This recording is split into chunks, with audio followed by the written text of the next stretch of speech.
दोस्तों नमस्कार, स्वागत है आपका हमारे YouTube चैनल उपदेशा क्लासेस 91 में। दोस्तों हम लोग यूपीएससी यानी कि संघ लोक सेवा आयोग द्वारा आयोजित पूर्व वर्षों की प्रश्नों की जो श्रृंखला देख रहे थे, उसके तहत दोस्तों हम विज्ञान एवं प्रौद्योगिकी से संबंधित प्रश्नों को देख रहे थे, जिसमें दोस्तों हम सूचना एवं संचार प्रौद्योगिकी से संबंधित प्रश्नों को देख रहे थे। ठीक है, जिसमें अब तक हम लोगों ने दोस्तों 2023 और 2022 के प्रश्नों को हल कर लिया है। ठीक है, 2022 में दोस्तों हमारा एक प्रश्न केवल बाकी रह गया है, बाकी के प्रश्नों को हम लोगों ने पूरी तरीके से कंप्लीट कर लिया है।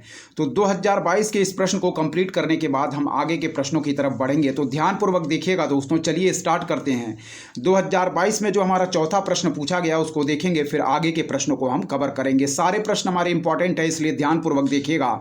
चलिए दोस्तों पढ़ेंगे। 2022 में जो पूछा गया चौथा प्रश्न है, ध्यानपूर्वक देखिएगा। कह रहा है कि निम्नलिखित संचार प्रौद्योगिकियों पर विचार कीजिए। क्या कह रहा है? कह रहा है कि निम्नलिखित संचार प्रौद्योगिकियों पर विचार कीजिए। तो पहला कह रहा है दोस्तों हमारा देखेंगे, कह रहा है कि निकट परिपथ यानी कि क्लोज सर्किट टेलीविजन। ठीक है, दूसरा कह रहा है दोस्तों हमारा रेडियो आवृत्ति क्या है, अभिनिर्धारण। और तीसरा कह रहा है बेतार स्थानीय क्षेत्र नेटवर्क। ठीक है, कह रहा है प्रश्न की उपर्युक्त में से कौन सी हमारी लघु परास युक्तियां या प्रौद्योगिकियां मानी जाती हैं। ठीक है, तो इसमें सही आंसर मार्क करेंगे दोस्तों ऑप्शन डी, यानी कि फर्स्ट, सेकंड और थर्ड तीनों ही पॉइंट हमारे इस संदर्भ में सही दिए गए हैं। ठीक है, फिर पढ़ेंगे कि निम्नलिखित संचार प्रौद्योगिकियों पर विचार कीजिए। पहला पॉइंट कह रहा है हमारा कि निकट परिपथ यानी कि क्लोज सर्किट टेलीविजन, दूसरा कह रहा है रेडियो आवृत्ति अभिनिर्धारण और तीसरा कह रहा है बेतार स्थानीय क्षेत्र नेटवर्क। कह रहा है उपर्युक्त में से कौन सी लघु परास युक्तियां या प्रौद्योगिकियां मानी जाती हैं। तो बिल्कुल राइट आंसर मार्क करेंगे ऑप्शन डी, यानी कि फर्स्ट, सेकंड और थर्ड हमारा बिल्कुल राइट आंसर होगा। ठीक है, इस पॉइंट को याद रखिएगा, ऑप्शन डी हम लोगों ने राइट आंसर मार्क किया। व्याख्या इंपॉर्टेंट है। चलिए 2022 में पूछे गए चौथे प्रश्न की व्याख्या हम पढ़ेंगे। ठीक है, चलिए देखिए। कह रहा दोस्तों शॉर्ट रेंज डिवाइस, यानी कि दोस्तों जिसे हम शॉर्ट फॉर्म में एसआरडी भी कहेंगे, ऐसे रेडियो उपकरण है जो अन्य रेडियो सेवाओं के साथ व्यवधान का कम जोखिम प्रदान करते, क्योंकि उनकी संचार शक्ति और सीमा दोस्तों कम होती है। ठीक है, शॉर्ट रेंज डिवाइस दोस्तों कई अलग अलग प्रकार के वायरलेस उपकरणों पर प्रयोग की जा सकती हैं, जिनमें शामिल है, फिर देखेंगे।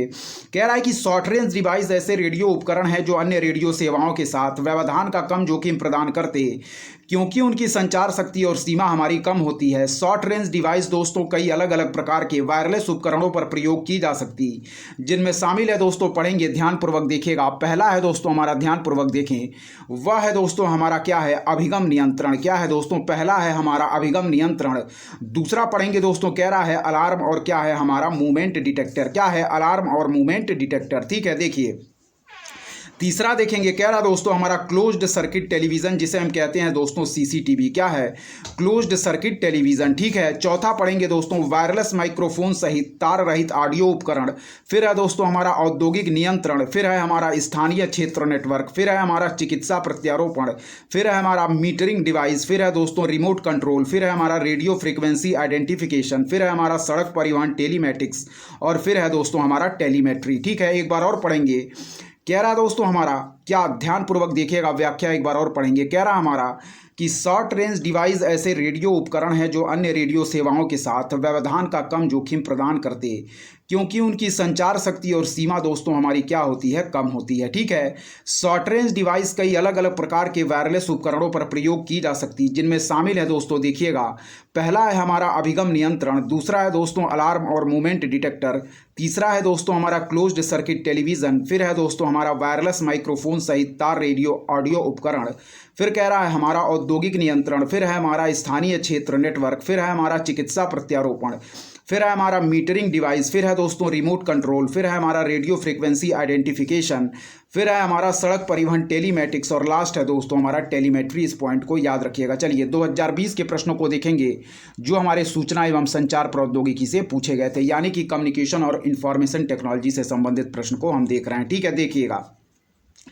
कह रहा है कि दृश्य प्रकाश संचार, जिसे दोस्तों हम लोग बीएलसी कहते हैं, तकनीकी के संदर्भ में निम्नलिखित में से कौन से कथन हमारे क्या हैं, सही हैं। फिर देखिएगा कि दृश्य प्रकाश संचार, जिसे दोस्तों हम क्या कहते हैं, बीएलसी। ठीक है, कह रहा है तकनीकी के संदर्भ में निम्नलिखित में से कौन से कथन हमारे सही हैं। ठीक है, पहला कह रहा है बीएलसी दोस्तों दृश्य प्रकाश संचार हमारा क्या है, 375 यानी कि 375 से 780 नैनोमीटर वाली विद्युत चुंबकीय स्पेक्ट्रमी तरंगदैर्ध्यों का उपयोग करती है। ठीक है, दूसरा पॉइंट पढ़ेंगे। दूसरा कह रहा है हमारा कि बीएलसी को दोस्तों दीर्घपरासी प्रकाशी बेतार संचार के रूप में जाना जाता है। तीसरा कह रहा है कि बीएलसी ब्लूटूथ की तुलना में डेटा की विशाल मात्रा को अधिक तेजी से प्रेषित कर सकता। और चौथा कह रहा है दोस्तों बीएलसी में विद्युत चुंबकीय व्यतिकरण क्या है दोस्तों नहीं होता है। ठीक है, कह रहा है कि नीचे दिए गए कूट का प्रयोग कर सही उत्तर चुनिए, तो हम सही आंसर मार्क करेंगे ऑप्शन सी, यानी कि इस संदर्भ में हमारा पहला, तीसरा और चौथा पॉइंट सही दिया गया। चलिए पढ़ेंगे। कह रहा है कि दृश्य प्रकाश संचार तकनीकी के संदर्भ में निम्नलिखित में से कौन से कथन सही हैं। तो पहला पॉइंट कह रहा है कि बीएलसी 375 से 780 नैनोमीटर वाली विद्युत चुंबकीय स्पेक्ट्रमी तरंग दैर्ध्यों का उपयोग करती है। तो यह पॉइंट हमारा बिल्कुल सही दिया गया है, इस पॉइंट को याद रखिएगा। ठीक है, दूसरा पॉइंट इस संदर्भ में हमारा गलत है। तीसरा पॉइंट पढ़ेंगे, क्या कह रहा है ध्यानपूर्वक देखिएगा कि बीएलसी ब्लूटूथ की तुलना में डेटा की विशाल मात्रा को अधिक तेजी से प्रेषित कर सकता। और चौथा पॉइंट कह रहा है हमारा कि बीएलसी में विद्युत चुंबकीय व्यतिकरण क्या है दोस्तों नहीं होता है। ठीक है, तो फर्स्ट, थर्ड और फोर्थ पॉइंट हमारे सही दिए गए हैं। सेकंड पॉइंट जो हमारा कह रहा है कि बीएलसी को दीर्घपरासी बेतार संचार के रूप में क्या है जाना जाता है, यह पॉइंट हमारा गलत दिया गया है। ठीक है, फर्स्ट, थर्ड और फोर्थ पॉइंट हम लोगों ने देखा, या तीनों ही पॉइंट हमारे सही दिए गए हैं। ऑप्शन सी हम लोगों ने बिल्कुल राइट आंसर मार्क किया, इस पॉइंट को याद रखिएगा। ठीक है, चलिए देखिए आगे इसकी व्याख्या हम देखेंगे। ध्यानपूर्वक देखिएगा व्याख्या क्या दी गई है, इसकी व्याख्या चलिए देखते हैं। ठीक है, ध्यानपूर्वक देखते रहिए, व्याख्या हमारी इंपॉर्टेंट है। चलिए पढ़ते हैं दोस्तों, व्याख्या क्या दी गई है, ध्यानपूर्वक देखिएगा। ठीक है, चलिए देखिए पढ़ेंगे व्याख्या हम, ध्यानपूर्वक देखिएगा। कह रहा है कि दृश्य प्रकाश संचार विद्युत चुंबकीय स्पेक्ट्रम 375 से 780 नैनोमीटर वाली तरंग दैर्ध्यों का उपयोग करती है। अतः कथन एक हमारा क्या है दोस्तों बिल्कुल सही है। फिर देखिएगा, कह रहा है कि दृश्य प्रकाश संचार विद्युत चुंबकीय स्पेक्ट्रम 375 से 780 नैनोमीटर वाली तरंग दैर्ध्यों का उपयोग करती है। अतः कथन एक हमारा सही है। नेक्स्ट पॉइंट पढ़ेंगे कि दृश्य प्रकाश संचार एक वायरलेस विधि है जो प्रकाश के साथ डेटा के उच्च गति संचरण को सक्षम करता है। यह डाटा प्रकाश स्रोत द्वारा बंद प्रकाश की तीव्रता को संशोधित करके प्रसारित किया जाता है। फिर देखिएगा, कह रहा है कि दृश्य प्रकाश दोस्तों संचार एक वायरलेस विधि है जो प्रकाश के साथ डेटा के उच्च गति संचरण को सक्षम करता है।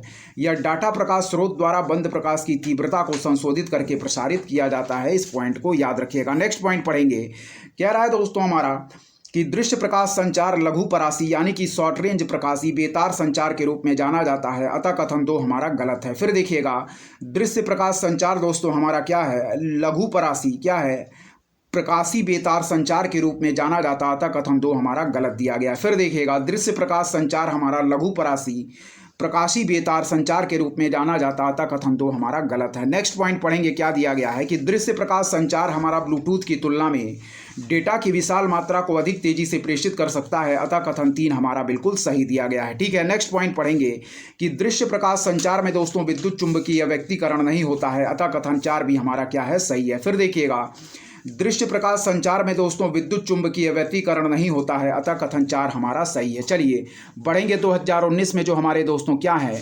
संचार एवं कम्युनिकेशन एवं इंफॉर्मेशन टेक्नोलॉजी से जो प्रश्न पूछे गए हैं उसको हम ध्यानपूर्वक देखेंगे, यानी कि सूचना एवं संचार प्रौद्योगिकी से संबंधित प्रश्नों को हम देखेंगे। ठीक है, ध्यानपूर्वक देखिएगा। चलिए देखिए 2019 में जो प्रश्न पूछे गए हैं उनको पढ़ेंगे, ध्यानपूर्वक देखिएगा। सूचना एवं संचार प्रौद्योगिकी से संबंधित प्रश्नों को हम देख रहे थे, यानी कि कम्युनिकेशन एवं इंफॉर्मेशन टेक्नोलॉजी से संबंधित प्रश्नों को हम देखेंगे। चलिए 2019 में पूछे गए पहले प्रश्न को पढ़ेंगे, ध्यानपूर्वक देखिएगा। कह रहा है दोस्तों, ध्यानपूर्वक देखें क्या कह रहा है, देखिएगा। कह रहा है हमारा कि संचार प्रौद्योगिकी के संदर्भ में LTE यानी कि दोस्तों लॉन्ग टर्म इवोल्यूशन, और कह रहा है दोस्तों बोल्टी यानी कि voice over long term evolution के बीच क्या अंतर है। फिर देखिएगा, कह रहा है कि संचार प्रौद्योगिकी के संदर्भ में LTE यानी कि दोस्तों लॉन्ग टर्म इवोल्यूशन और दोस्तों बोल्टी यानी कि voice over long term evolution के बीच क्या अंतर है। ठीक है, पहला पॉइंट पढ़ेंगे दोस्तों, ध्यानपूर्वक देखिएगा। कह रहा है कि लॉन्ग टर्म इवोल्यूशन को साधारण 3G के रूप में क्या है, विपरीत किया जाता है, तथा दोस्तों हमारा बोल्टी जिसे हम कहते हैं voice over long term evolution को साधारणतः उन्नत 3G के रूप में विपरीत किया जाता है। ठीक है, सेकंड पॉइंट पढ़ेंगे। कह रहा है दोस्तों लॉन्ग टर्म इवोल्यूशन हमारा डेटा क्या है, ओनली तकनीक है, और बोल्टी जिसे हम कहते हैं voice over long term evolution दोस्तों वॉइस ओनली हमारा तकनीक है। ठीक है, कह रहा है हमारा कि नीचे दिए गए कूट का प्रयोग कर सही उत्तर चुनिए, तो इसमें बिल्कुल राइट आंसर मार्क करेंगे हम ऑप्शन डी, यानी कि दोनों इस कथन दोस्तों हमारे क्या हैं, जो LTE और बोल्टी के संदर्भ में दिए गए हैं वह गलत दिए गए हैं। फिर देखिएगा ध्यानपूर्वक क्या कह रहा है। कह रहा है कि संचार प्रौद्योगिकी के संदर्भ में LTE जिसे हम कहते हैं दोस्तों लॉन्ग टर्म इवोल्यूशन और VoLTE जिसे कहते हैं voice over long term evolution के बीच क्या अंतर है। तो पहला पॉइंट कह रहा है दोस्तों हमारा कि लॉन्ग टर्म इवोल्यूशन को साधारणतः 3G के रूप में विपरीत किया जाता है तथा voice over long term evolution को साधारणतः उन्नत 3G के रूप में विपरीत किया जाता है। ठीक है। सेकंड पॉइंट कह रहा है हमारा long term evolution data only तकनीक है और VoLTE जिसे हम कहेंगे voice over long term evolution या क्या दोस्तों हमारी वॉइस ओनली तकनीक है। ठीक है। तो दोनों ही पॉइंट इस संदर्भ में गलत दिए गए हैं। व्याख्या इंपॉर्टेंट है। चलिए व्याख्या हम देखते हैं। ऑप्शन डी हम बिल्कुल राइट आंसर मार्क करेंगे। ठीक है। चलिए देखिए कह रहा दोस्तों LTE जिसे हम कहते हैं लॉन्ग टर्म इवोल्यूशन एक 4G नेटवर्क ही है। क्या है फिर देखिएगा LTE जिसे हम कहेंगे लॉन्ग टर्म इवोल्यूशन एक 4G नेटवर्क ही है पर वर्तमान में इसकी स्पीड उतनी नहीं है दोस्तों जितनी क्या है हमारी 3GPP यानी कि थर्ड जनरेशन पार्टनरशिप प्रोजेक्ट ने ऑन पेपर निर्धारित किया था। फिर देखिएगा LTE हमारी क्या है दोस्तों लॉन्ग टर्म इवोल्यूशन एक 4G नेटवर्क ही है पर वर्तमान में क्या है दोस्तों इसकी स्पीड उतनी नहीं है जितना दोस्तों 3GPP यानी कि थर्ड जनरेशन पार्टनरशिप प्रोजेक्ट ने ऑन पेपर निर्धारित किया था। इस टेक्नोलॉजी का पूरी तरह विकास होना अभी भी बाकी है, इसलिए LTE को हम 3G और ट्रू 4G के बीच का नेटवर्क यानी कि नॉर्मल 4G मान सकते हैं। ठीक है। फिर देखिए कह रहा है कि इसलिए इस टेक्नोलॉजी का पूरी तरह विकास होना अभी बाकी है, इसलिए दोस्तों LTE को यानी कि दोस्तों लॉन्ग टर्म इवोल्यूशन को हम 3G और ट्रू 4G के बीच का नेटवर्क यानी कि नॉर्मल 4G मान सकते हैं। ठीक है। फिर देखिएगा कह रहा है हमारा LTE नेटवर्क यानी कि लॉन्ग टर्म इवोल्यूशन नेटवर्क की मार्केटिंग कंपनियों द्वारा अक्सर दोस्तों 4G LTE बोलकर की जाती है। LTE नेटवर्क कॉलिंग और इंटरनेट का प्रयोग एक साथ सपोर्ट भी कर सकता है और नहीं भी। ठीक है। इस नेटवर्क पर दोस्तों कॉलिंग और डेटा का एक साथ उपयोग करते वक्त वॉइस कॉल की क्वालिटी खराब हो सकती है। ठीक है। फिर देखिएगा कह रहा हमारा फिर से पढ़ेंगे कि LTE जिसे हम लॉन्ग टर्म इवोल्यूशन कहते हैं एक 4G नेटवर्क ही है पर वर्तमान में भी इसकी स्पीड उतनी नहीं है जितना दोस्तों 3GPP यानी कि थर्ड जनरेशन पार्टनरशिप प्रोजेक्ट ने ऑन पेपर निर्धारित किया था। इस टेक्नोलॉजी का पूरी तरह विकास होना अभी भी बाकी है, इसलिए LTE को जिसे हम लॉन्ग टर्म इवोल्यूशन कहेंगे को हम 3G और ट्रू 4G के बीच का नेटवर्क नॉर्मल 4G मान सकते। ठीक है। LTE जिसे हम लॉन्ग टर्म इवोल्यूशन कहते नेटवर्क की मार्केटिंग कंपनियों द्वारा अक्सर दोस्तों 4G LTE बोलकर की जाती है। LTE नेटवर्क कॉलिंग और इंटरनेट का प्रयोग एक साथ सपोर्ट भी कर सकता है और नहीं भी। इस नेटवर्क पर दोस्तों कॉलिंग और डेटा का एक साथ उपयोग करते वक्त वॉइस कॉल की क्वालिटी हमारी क्या होती है खराब हो सकती है। ठीक है। चलिए आगे के पॉइंट पढ़ेंगे, ध्यानपूर्वक देखिएगा क्या कह रहा है। देखिए पहला पॉइंट जो कर रहा है उसको हम पढ़ेंगे, ध्यानपूर्वक देखिएगा। कह रहा दोस्तों हमारा थियोरेटिकली LTE नेटवर्क 100 Mbps तक की क्या है डाउनलोड स्पीड और 50 Mbps तक की अपलोड स्पीड सपोर्ट करता है। फिर देखिएगा थियोरेटिकली दोस्तों हमारा LTE जिसे हम कहते हैं long term evolution network 100 Mbps की तक की क्या है डाउनलोड स्पीड और 50 Mbps तक की अपलोड स्पीड सपोर्ट करता है। नेक्स्ट पॉइंट पढ़ेंगे। कह रहा है हमारा लॉन्ग टर्म इवोल्यूशन यानी कि LTE में HD वीडियो कॉल करने के लिए थर्ड पार्टी ऐप जैसे स्काइप, गूगल डुओ, व्हाट्सएप आदि की सहायता लेनी पड़ती है। फिर देखिएगा LTE में दोस्तों HD वीडियो कॉल करने के लिए थर्ड पार्टी ऐप जैसे स्काइप, गूगल डुओ, व्हाट्सएप आदि की सहायता लेनी पड़ती है। नेक्स्ट पॉइंट पढ़ेंगे। ज्ञातव्य है दोस्तों कि लॉन्ग टर्म एवोल्यूशन जिसे हम LTE कहते हैं को आमतौर पर दोस्तों क्या है हमारा इंटरनेट कनेक्टिविटी के लिए बनाया गया था, लेकिन इसमें कुछ खामियां निकाल कर सामने आई थी। इन खामियों को दूर करने के लिए LTE का अपग्रेड वर्जन VoLTE यानी कि वॉइस ओवर LTE पेश किया गया। आम भाषा में इसे दोस्तों फुल 4G कहा जाता। फिर देखिएगा ज्ञातव्य है दोस्तों कि लॉन्ग टर्म एवोल्यूशन यानी कि LTE को आमतौर पर इंटरनेट कनेक्टिविटी के लिए बनाया गया था, लेकिन इसमें कुछ खामियां निकाल कर सामने आई थी दोस्तों। ठीक है। इन खामियों को दूर करने के लिए LTE का अपग्रेड वर्जन जिसे हम कहेंगे वॉइस ओवर क्या है दोस्तों लॉन्ग टर्म इवोल्यूशन यानी कि वॉइस ओवर LTE पेश किया गया। आम भाषा में इसे दोस्तों फुल 4G कहा जाता। ठीक है। चलिए दोस्तों आगे भी इस प्रश्न की कुछ व्याख्या दी गई है उसको भी हम देख लेंगे। ध्यानपूर्वक देखिएगा क्या दी गई है, देखते रहें। सारे प्रश्न हमारी आगामी परीक्षा की दृष्टि से इंपॉर्टेंट है। चलिए देखेंगे आगे जो इस प्रश्न की व्याख्या दी गई है उसको भी हम साथ ही साथ में कवर कर लेते हैं। ठीक है। देखिएगा ध्यानपूर्वक। चलिए देखिए ध्यानपूर्वक देखेंगे दोस्तों इस प्रश्न की कुछ आगे भी जो व्याख्या दी गई है उसको हम ध्यानपूर्वक पढ़ेंगे। देखिएगा। चलिए देखिए कह रहा दोस्तों VoLTE यानी कि दोस्तों क्या है हमारा voice over long term evolution एक तरह की दोस्तों सर्विस है जो LTE नेटवर्क यानी कि लॉन्ग टर्म इवोल्यूशन नेटवर्क पर काम करती है। ठीक है। VoLTE में दोस्तों कॉलिंग क्या है, कॉलिंग और इंटरनेट का उपयोग एक साथ कर सकते हैं। कॉलिंग और डेटा का एक साथ उपयोग करते वक्त वॉइस कॉल की क्वालिटी ख़राब नहीं होती। VoLTE में आसानी से वीडियो कॉल कर सकते हैं। इसमें दोस्तों HD वीडियो कॉल करने के लिए थर्ड पार्टी ऐप जैसे स्काइप, गूगल डुओ, व्हाट्सएप आदि की ज़रूरत नहीं पड़ती। फिर देखिएगा कह रहा हमारा कि बोल्टी एक तरह की सर्विस है जो एलटीई नेटवर्क पर काम करती है। बोल्टी में कॉलिंग और इंटरनेट का उपयोग एक साथ कर सकते हैं। कॉलिंग और डेटा का एक साथ उपयोग करते वक्त वॉइस कॉल की क्वालिटी खराब नहीं होती है। बोल्टी दोस्तों क्या है, हमारा voice over long term evolution में आसानी से वीडियो कॉल कर सकते हैं। इसमें एचडी वीडियो कॉल करने के लिए थर्ड पार्टी ऐप जैसे Skype, Google Duo, WhatsApp app की ज़रूरत नहीं पड़ती है। ठीक है, फिर अगला कह रहा है दोस्तों वोल्टी हम जिसे कहेंगे voice over long term evolution में वॉइस कॉल की क्वालिटी एचडी होती है, अर्थात इससे मिलने वाली calling quality LTE 3G 2G से काफ़ी अच्छी होती है। उपर्युक्त व्याख्या के आधार पर अगर देखा जाए तो कथन फर्स्ट और सेकंड दोनों ही दोस्तों क्या है, हमारे गलत हैं। ठीक है, इस पॉइंट को याद रखिएगा। चलिए ब्रैकेट में नोट दिया गया है, पढ़ेंगे। कह रहा है कि भारत में एयरटेल ने 2012 में दोस्तों पहली LTE नेटवर्क सेवा शुरू की थी। क्या है, भारत में एयरटेल ने दोस्तों 2012 में पहली यानी कि लॉन्ग टर्म एवोल्यूशन नेटवर्क सेवा शुरू की थी। और दूसरा पॉइंट कह रहा है कि रिलायंस जियो भारत में दोस्तों वोल्टी सर्विस देने वाली पहली टेलीकॉम कंपनी है। क्या है, रिलायंस जियो भारत में दोस्तों वोल्टी यानी कि voice over long term evolution service देने वाली पहली टेलीकॉम कंपनी है। इस पॉइंट को याद रखिएगा, इंपॉर्टेंट है। चलिए बढ़ेंगे दोस्तों 2019 में पूछे गए दूसरे प्रश्न की तरफ, ध्यानपूर्वक देखिएगा, इंपॉर्टेंट है। चलिए पढ़ते हैं, देखेंगे 2019 में जो हमारा पूछा गया दूसरा प्रश्न है उसको। ठीक है, देखिए कह रहा है मनोरंजन हेतु दोस्तों डिजिटल प्रौद्योगिकियों के संदर्भ में निम्नलिखित कथनों पर क्या कीजिए, विचार कीजिए। ठीक है, देखिएगा कह रहा है कि मनोरंजन हेतु डिजिटल प्रौद्योगिकियों के संदर्भ में निम्नलिखित कथनों पर क्या कीजिए, विचार कीजिए। पहला पॉइंट कह रहा है कि संवर्धित वास्तविकता जिसे हम कहते हैं दोस्तों ऑगमेंटेड रियलिटी यानी कि AR में कह रहा है कि एक छद्म वातावरण सृजित होता है और भौतिक संसार पूरी तरह दोस्तों बहिष्कृत हो जाता है। ठीक है, फिर देखिएगा कह रहा है कि मनोरंजन हेतु डिजिटल प्रौद्योगिकियों के संदर्भ में निम्नलिखित कथनों पर दोस्तों विचार कीजिए। ठीक है, कह रहा है हमारा कि संवर्धित वास्तविकता यानी कि ऑगमेंटेड रियलिटी में एक छद्म वातावरण सृजित हो जाता है और भौतिक संसार पूरी तरह बहिष्कृत हो जाता है। नेक्स्ट पॉइंट पढ़ेंगे। कह रहा है कि आभासी वास्तविकता यानी कि दोस्तों वर्चुअल रियलिटी में कंप्यूटर द्वारा सृजित प्रतिमाएं वास्तविक जीवन की वस्तुओं या परिवेशों पर प्रक्षेपित हो जाती हैं। फिर देखिएगा आभासी वास्तविकता जिसे हम वर्चुअल रियलिटी कहते हैं में कंप्यूटर द्वारा सृजित प्रतिमाएं वास्तविक जीवन की वस्तुओं या परिवेशों पर प्रक्षेपित हो जाती हैं। नेक्स्ट पॉइंट पढ़ेंगे।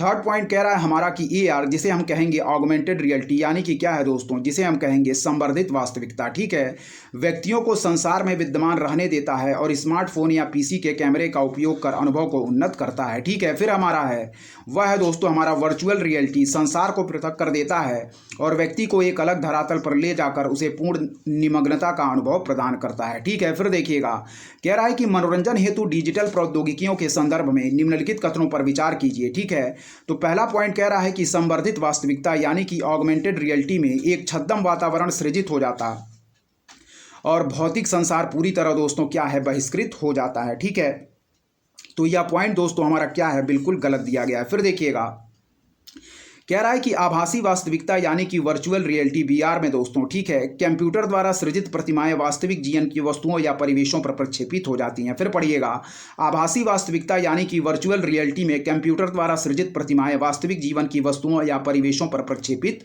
हो जाती हैं। ठीक है दोस्तों, तो यह पॉइंट क्या है दोस्तों, यह भी पॉइंट हमारा बिल्कुल गलत दिया गया है, इस पॉइंट को याद रखिएगा। ठीक है, फिर कह रहा है हमारा दोस्तों AR जिसे हम कहेंगे ऑगमेंटेड रियलिटी या संवर्धित वास्तविकता व्यक्तियों को संसार में विद्यमान रहने देता है। ठीक है, और स्मार्टफोन या PC के कैमरे का उपयोग कर दोस्तों अनुभव को उन्नत करता है। यह पॉइंट हमारा बिल्कुल सही दिया गया है। फिर पढ़िएगा कि AR जिसे हम कहते हैं दोस्तों ऑगमेंटेड रियलिटी या संवर्धित वास्तविकता व्यक्तियों को संसार में विद्यमान रहने देता है और स्मार्टफोन या PC के कैमरे का उपयोग कर अनुभव को दोस्तों उन्नत करता है। इस पॉइंट को याद रखिएगा। चलिए चौथा पॉइंट पढ़ेंगे जो कह रहा है कि वह है दोस्तों हमारा वर्चुअल रियलिटी VR संसार को पृथक कर देता है और व्यक्ति को एक अलग धरातल पर ले जाकर उसे पूर्ण दोस्तों निमग्नता का अनुभव प्रदान करता है। तो यह भी पॉइंट हमारा सही दिया गया है। ठीक है, तो इस संदर्भ में बिल्कुल राइट आंसर मार्क करेंगे ऑप्शन बी यानी कि थर्ड और फोर्थ पॉइंट हमारे सही दिए गए हैं, फर्स्ट और सेकंड पॉइंट गलत दिए गए हैं। चलिए थर्ड और फोर्थ पॉइंट को एक बार और पढ़ेंगे। कह रहा है AR जिसे हम कहेंगे दोस्तों ऑगमेंटेड रियलिटी या संवर्धित वास्तविकता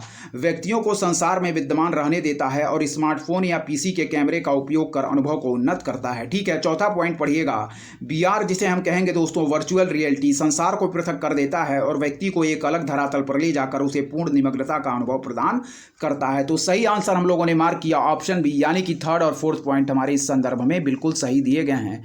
व्याख्या इंपॉर्टेंट है, चलिए ध्यानपूर्वक व्याख्या पढ़ेंगे, देखिएगा। ठीक है, चलिए देखिए व्याख्या कह रहा है दोस्तों जिसे हम कहेंगे संवर्धित वास्तविकता यानी कि ऑगमेंटेड रियलिटी AR एक ऐसी तकनीक है जो वास्तविक दुनिया की सूचना को कंप्यूटर द्वारा उत्पन्न 3D यानी कि त्रिविमीय छवियों और सामग्री के साथ मिलाती है और किसी कंप्यूटर स्क्रीन या मोबाइल फोन पर प्रस्तुत की जाती है। यह तकनीक दोस्तों प्रयोक्ता के संवर्धित वास्तविकता के आभास में वृद्धि करती है। फिर देखिएगा, कह रहा है कि संवर्धित वास्तविकता जिसे हम कहेंगे ऑगमेंटेड रियलिटी एक ऐसी तकनीक है जो वास्तविक दुनिया की सूचना को कंप्यूटर द्वारा उत्पन्न 3D यानी कि 3 डायमेंशनल त्रिविमीय छवियों और सामग्री के साथ मिलाती है और किसी कंप्यूटर स्क्रीन या मोबाइल फोन पर प्रस्तुत की जाती है। यह तकनीक प्रयोक्ता के संवर्धित वास्तविकता के आभास में वृद्धि करती है। ठीक है, चलिए आगे जो पॉइंट दिए गए दोस्तों उसको ध्यानपूर्वक पढ़ेंगे। देखिएगा क्या कह रहा है, नोट देखिएगा। कह रहा है कि भारतीय अंतरिक्ष अनुसंधान संगठन यानी कि दोस्तों क्या है, इंडियन स्पेस रिसर्च ऑर्गेनाइजेशन ने अपना पहला दोस्तों ऑगमेंटेड रियलिटी एप्लीकेशन साकार नाम से तैयार किया है। इस पॉइंट को याद रखिएगा। ठीक है, भारतीय अंतरिक्ष अनुसंधान संगठन ने अपना पहला दोस्तों ऑगमेंटेड रियलिटी एप्लीकेशन साकार नाम से तैयार किया है। नेक्स्ट पढ़ेंगे, कह रहा दोस्तों हमारा आभासी वास्तविकता जिसे हम कहते हैं वर्चुअल रियलिटी आभासी दुनिया के निर्माण करने से संबंधित है जिसके साथ दोस्तों क्या है, हमारा उपयोगकर्ता अंतःक्रिया कर सकता है। फिर देखिएगा, आभासी वास्तविकता जिसे हम बोलेंगे दोस्तों क्या है, वर्चुअल रियलिटी कह रहा है हमारा आभासी दुनिया के निर्माण करने से संबंधित है जिसके साथ दोस्तों उपयोगकर्ता हमारा अंतःक्रिया यानी कि इंटरेक्शन कर सकता है। चलिए आगे भी इस प्रश्न की कुछ व्याख्या दी गई है, उसको भी हम ध्यानपूर्वक पढ़ेंगे। देखेंगे दोस्तों क्या दिया गया है। सारे प्रश्न की व्याख्या इंपॉर्टेंट है, इसलिए ध्यानपूर्वक देखते रहिए। ठीक है, चलिए देखेंगे इस प्रश्न की आगे जो व्याख्या दी गई है उसको ध्यानपूर्वक पढ़ेंगे। चलिए, कह रहा दोस्तों यह आभासी दुनिया इस तरह से बनाई जाती है कि उपयोगकर्ता इस बात में अंतर नहीं कर पाता कि क्या वास्तविक है और क्या नहीं। यहाँ पे दोस्तों वर्चुअल रियलिटी की बात की जा रही है। कह रहा दोस्तों वर्चुअल रियलिटी हेलमेट या चश्मे जैसे Google cardboard, Samsung gear, VR, Oculus rift आदि पहनकर इसका अनुभव किया जा सकता है। यह पहनकर दोस्तों उपयोगकर्ता वास्तविक दुनिया से अलग हो जाता है तथा ऐसी दुनिया में प्रवेश कर जाता है जो पूर्णतः दोस्तों क्या होती है, समविरचित यानी कि फैब्रिकेटेड है। अतः केवल कथन 3 और 4 हमारे सही हैं। ठीक है, इस पॉइंट को याद रखिएगा, इंपॉर्टेंट है। वर्चुअल रियलिटी को एक बार और पढ़ लेते हैं। कह रहा है कि आभासी वास्तविकता जिसे हम कहेंगे वर्चुअल रियलिटी VR आभासी दुनिया के निर्माण करने से संबंधित है जिसके साथ दोस्तों हमारा उपयोगकर्ता क्या करता है, इंटरेक्शन कर सकता है। ठीक है, अंतःक्रिया। फिर पढ़ेंगे, कह रहा है वर्चुअल रियलिटी में यह आभासी दुनिया इस तरह से बनाई जाती है कि उपयोगकर्ता इस बात में अंतर नहीं कर पाता है कि क्या वास्तविक है और क्या नहीं। वर्चुअल रियलिटी कह रहा दोस्तों हेलमेट या चश्मे जैसे Google cardboard, Samsung gear, VR या ऑकुलस रिफ्ट आदि पहनकर इसका अनुभव किया जा सकता।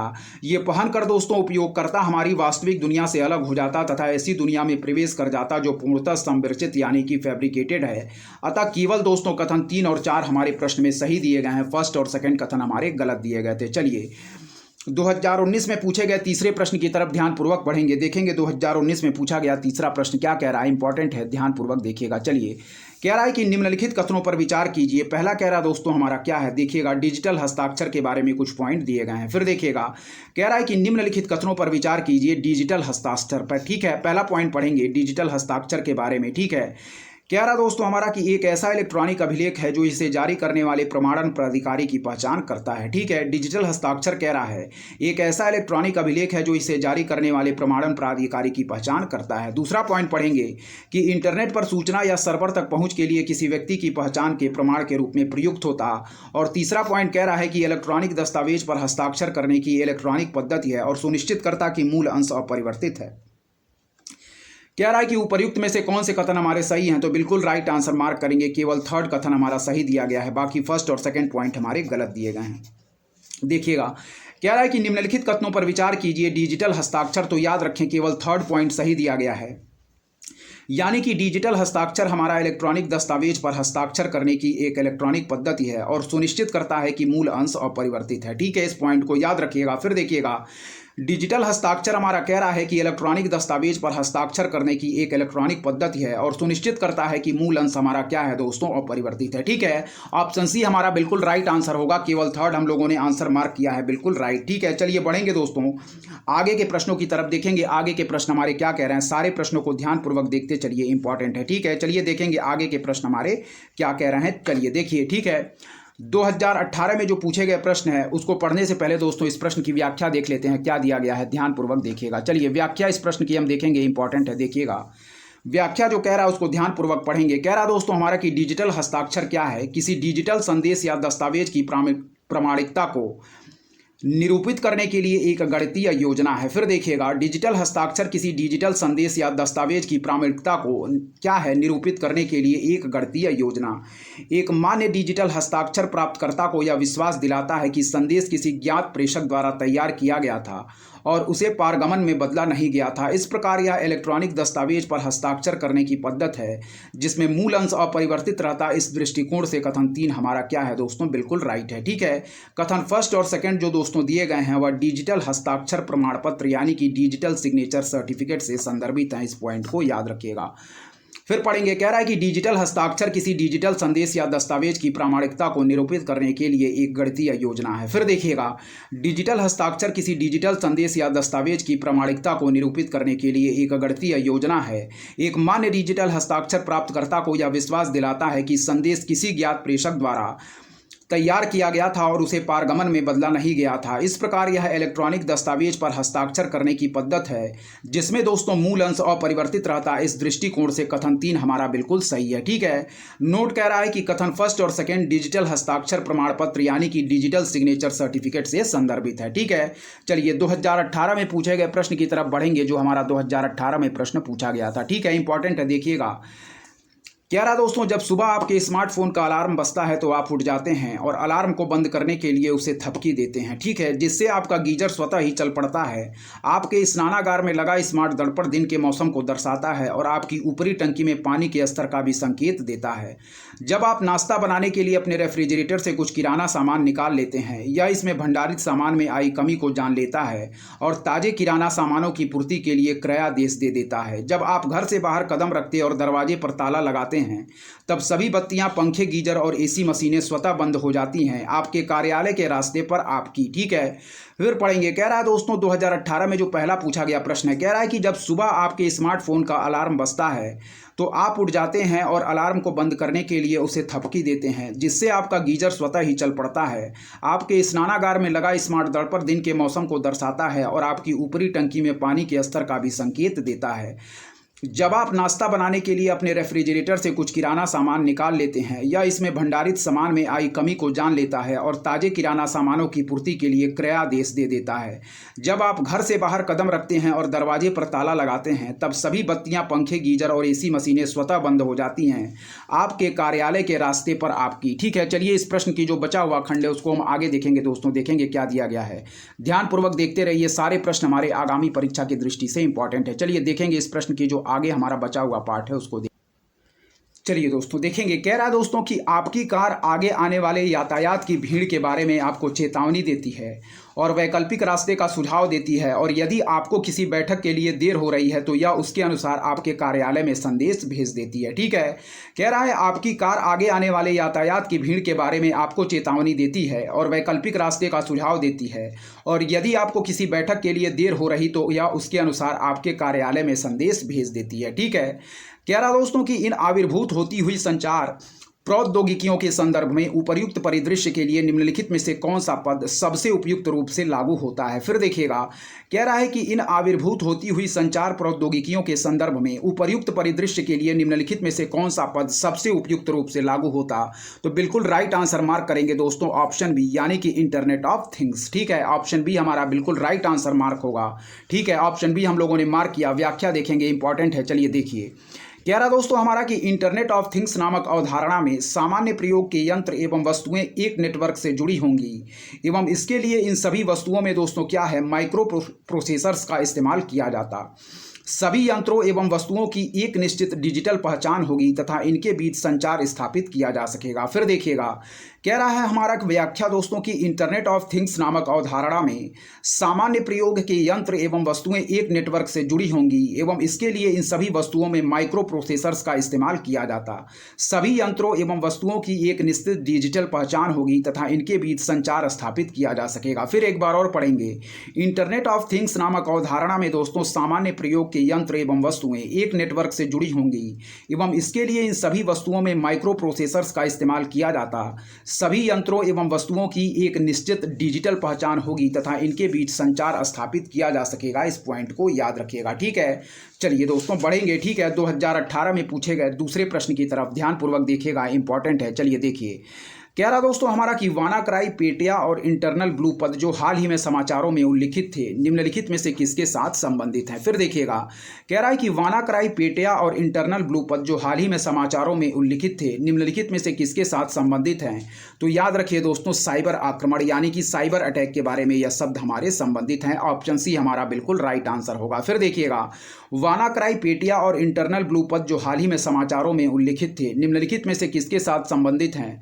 तो ऑप्शन सी हम बिल्कुल राइट आंसर मार्क करेंगे, साइबर आक्रमण। ठीक है, इंपॉर्टेंट है, ध्यानपूर्वक व्याख्या इसकी देखिएगा। ऑप्शन सी हमारा बिल्कुल राइट आंसर होगा। चलिए देखिए, जो ऑप्शन हमारा कह रहा है दोस्तों, उस ऑप्शन सी हम लोगों ने मार्क किया, व्याख्या पढ़ेंगे हमारा। चलिए देखिए, कह रहा है पेटिया या नॉट पेटिया। ठीक है, रैंसमवेयर है दोस्तों, एक दुर्भावनापूर्ण सॉफ्टवेयर है जो कंप्यूटर में दोस्तों फाइलों को क्या कर देता है, लॉक कर देता है, और उन फाइलों को अनलॉक करने के लिए उपयोगकर्ता से फिरौती की मांग करता है। इस पॉइंट को याद रखिएगा। फिर देखिएगा, पेटिया या नॉट पेटिया दोस्तों हमारा क्या है, रैंसमवेयर है, एक दुर्भावनापूर्ण सॉफ्टवेयर है जो कंप्यूटर में फाइलों को लॉक कर देता और उन फाइलों को अनलॉक करने के लिए उपयोगकर्ता से दोस्तों क्या हमारा फिरौती की मांग करता है। ठीक है, चलिए देखिए, पेटिया अथवा नॉन पेटिया दोस्तों रैंसमवेयर वानाक्राई वायरस के बाद दूसरा प्रमुख क्या है, वैश्विक रैंसमवेयर है। फिर देखिएगा, पेटिया अथवा नॉट पेटिया दोस्तों रैंसमवेयर हमारा क्या है, वानाक्राई वायरस के बाद दूसरा प्रमुख वैश्विक रैंसमवेयर है जिसका प्रभाव इतना व्यापक था कि जनवरी 2017 में इसने विश्व के 200 देशों के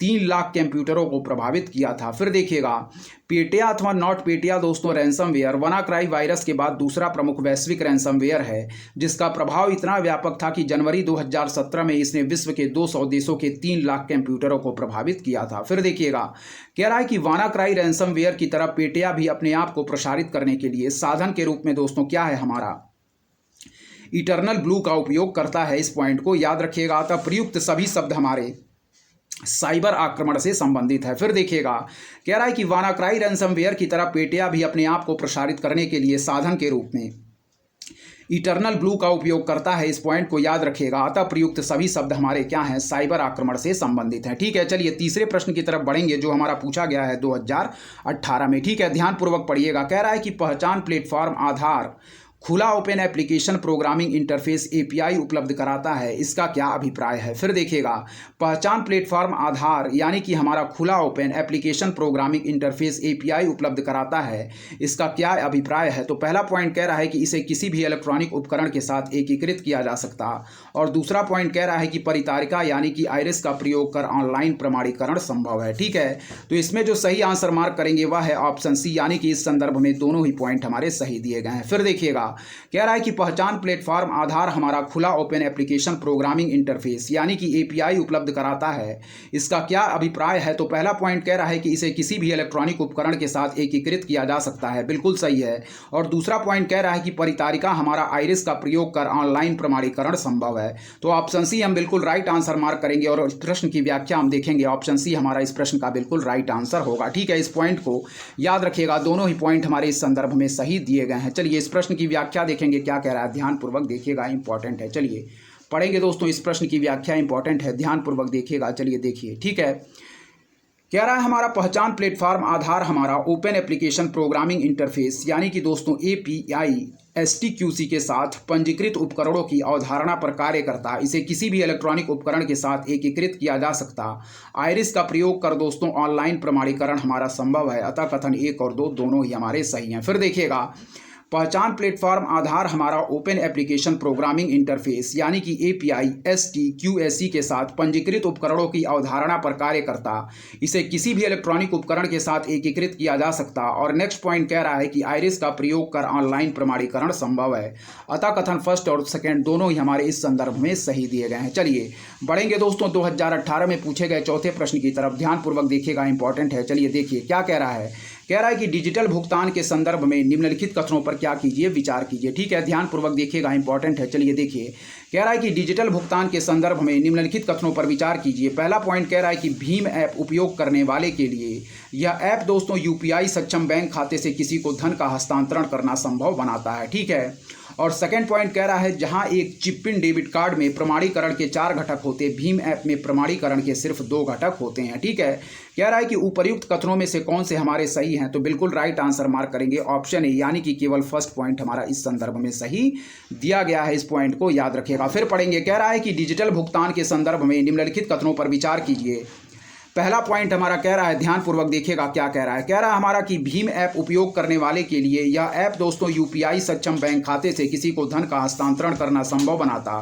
तो यह पॉइंट हमारा बिल्कुल सही है। और जो सेकंड पॉइंट कह रहा है कि जहां एक चिप इन डेबिट कार्ड में प्रमाणीकरण के 4 घटक होते, भीम ऐप में प्रमाणीकरण के सिर्फ 2 घटक होते हैं, तो यह पॉइंट हमारा गलत दिया गया है। फर्स्ट पॉइंट बिल्कुल सही है। चलिए इस प्रश्न की व्याख्या दोस्तों देखते हैं क्या दिया गया है। ध्यानपूर्वक देखिएगा, व्याख्या इसकी इंपॉर्टेंट है। हम लोगों ने ऑप्शन ए केवल फर्स्ट पॉइंट इसका सही था, बिल्कुल राइट आंसर मार्क किया। चलिए पढ़ेंगे इसकी व्याख्या ध्यानपूर्वक। कह रहा है कि भीम ऐप दोस्तों हमारा क्या है, यूपीआई आधारित भुगतान इंटरफेस है जो उपयोगकर्ताओं को दोस्तों मोबाइल नंबर या उनके नाम के आधार पर वास्तविक समय में भुगतान की सुविधा प्रदान करता है। फिर देखिएगा, भीम ऐप क्या है दोस्तों, एक यूपीआई आधारित भुगतान इंटरफेस है जो उपयोगकर्ताओं को मोबाइल नंबर या उनके नाम के आधार पर वास्तविक समय में भुगतान की सुविधा प्रदान करता है। ठीक है, पहला पॉइंट पढ़ेंगे, ध्यानपूर्वक देखिएगा क्या कह रहा है, इंपॉर्टेंट है, ध्यानपूर्वक देखिए। चलिए पढ़ते हैं दोस्तों, ध्यानपूर्वक देखें।